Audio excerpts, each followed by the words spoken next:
ប្រណោះងើយដីខ្មែរអើយ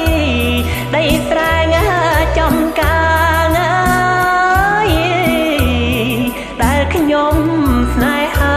អើយគ្មានភ្លេចឡើយ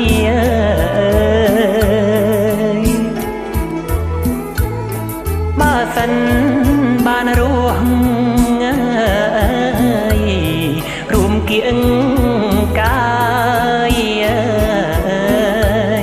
ជីវិតខ្ញុំអើយផ្លែងសែនរីករាយ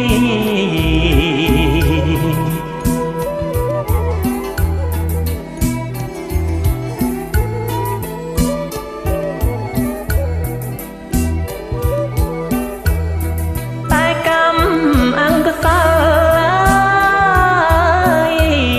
ដល់អាប់មកបលាំង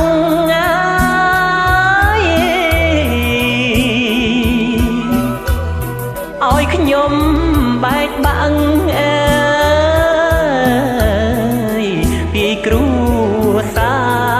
រអើយម៉ែអើយបងប្អូនអើយជីដូនជីតាអើយ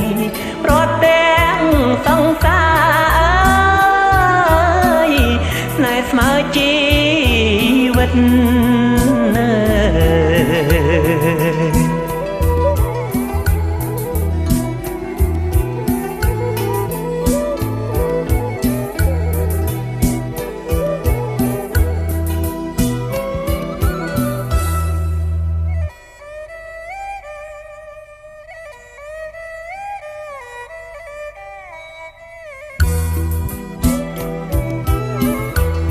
ខ្ញុំលើ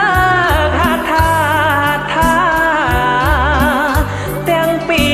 រប្រណមអើយ